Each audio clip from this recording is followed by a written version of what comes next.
Welcome to the sorting, part 5. We are just about there. All that is left is doing some test runs and ensuring that everything is working as it should. So let's go ahead and open up the Google form and go to Tools, go to Manage Form, and then go to Live Form. So this is what your kids are going to see when you send it to them. It will have the email listed here they should be logged into already. If that's the incorrect one, they can always go to Switch Account and switch to another account that they use. So you will see the form as your students see it.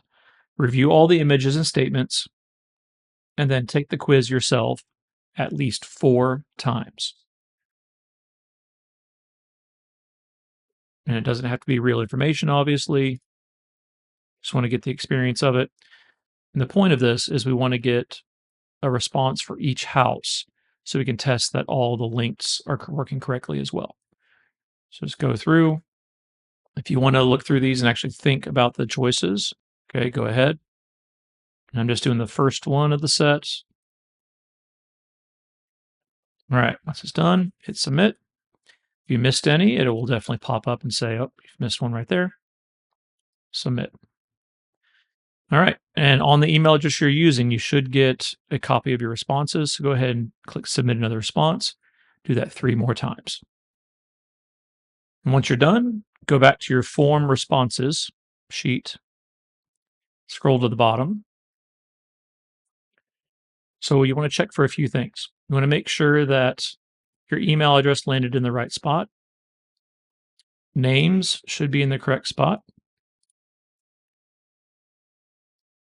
All the images and links show up correctly, and that you've got at least one of each house represented in your last 4 responses. If it's not correct, just go in and double click and switch to it. You don't have to worry about getting the points just right. Now we're going to do a little extra digging here just to make sure of something. So we're going to close all our left-hand side columns, and we're going to scroll to the right.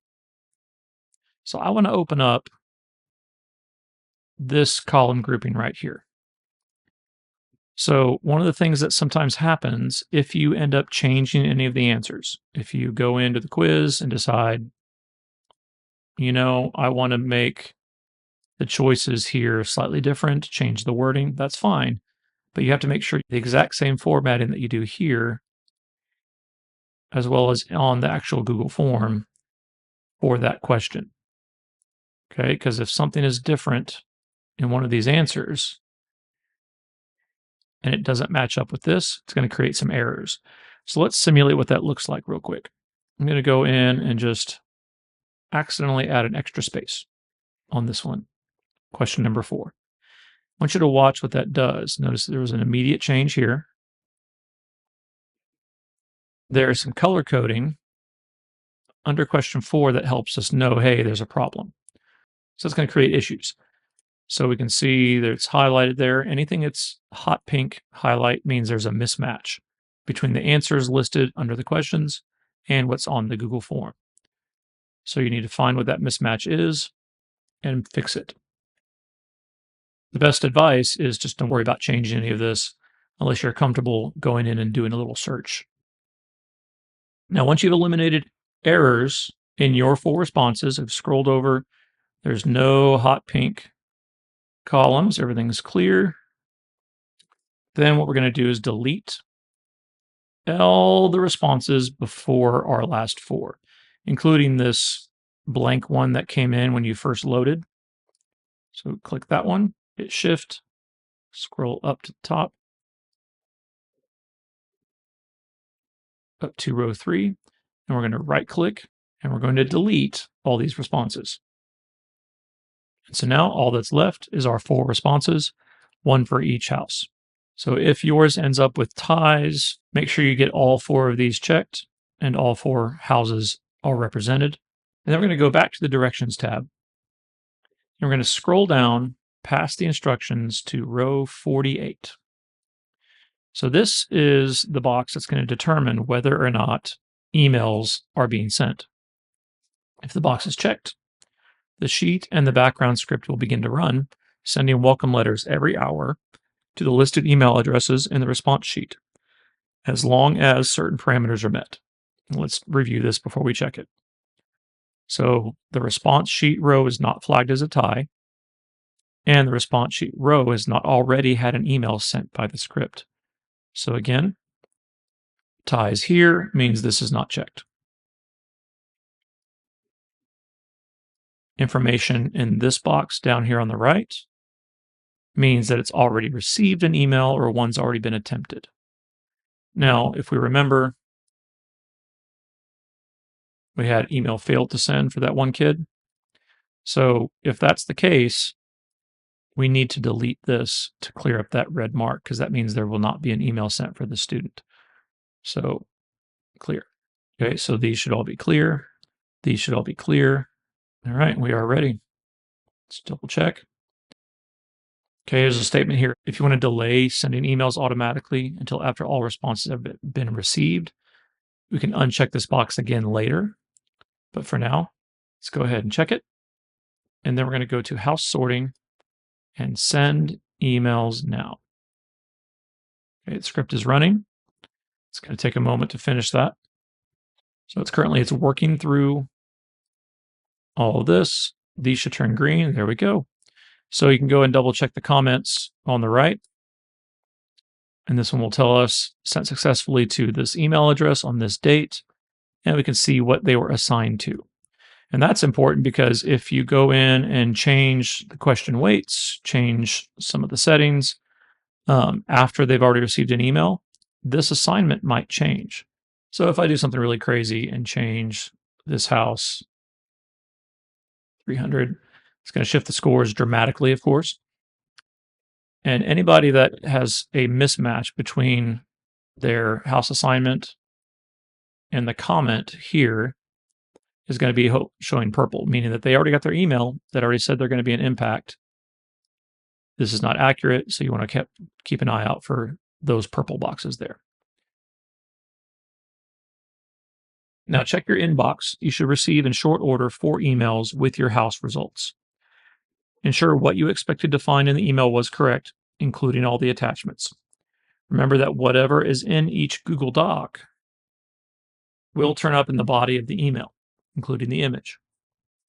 If you want to change this image, delete it out, put something new in. This is up to you. This is your show.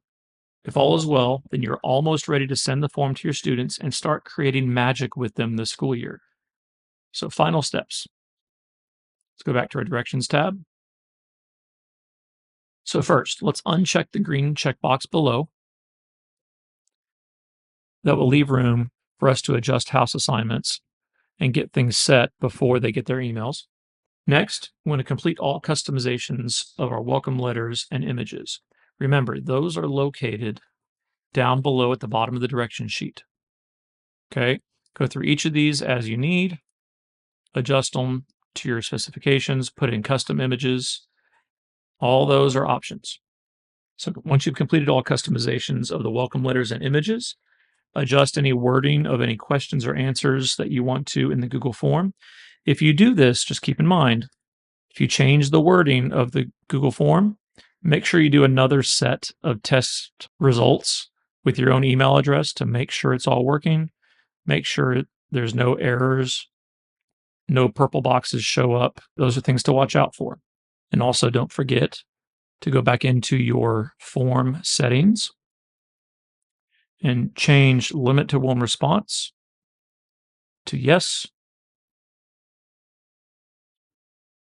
And that will turn off the link to submit another response right here. All right, once we made our customizations, then we're basically ready to send it out to the kids. And this is the part where it's going to come down to how much you want to monitor this. Look for names that don't match your list. Look for ties that need to be broken. Adjust the question weights and score factors as necessary to achieve a balance. Break all the ties by either deleting the word tie or lowering this number to something really low, even -1, and then confirm the house assignments. Once everything is ready, recheck this red box and let the sorting emails begin to flow. So you're done with the tutorial now. Feel free to hide the tutorial rows by clicking this minus sign right up here. Be careful you don't delete any of the rows here because the location of this checkbox is very important. But congrats on taking a new adventure with your students. I hope that this project brings a lot of joy and magic to your program and helps your young musicians bond with their peers and pursue excellence in their musical skills.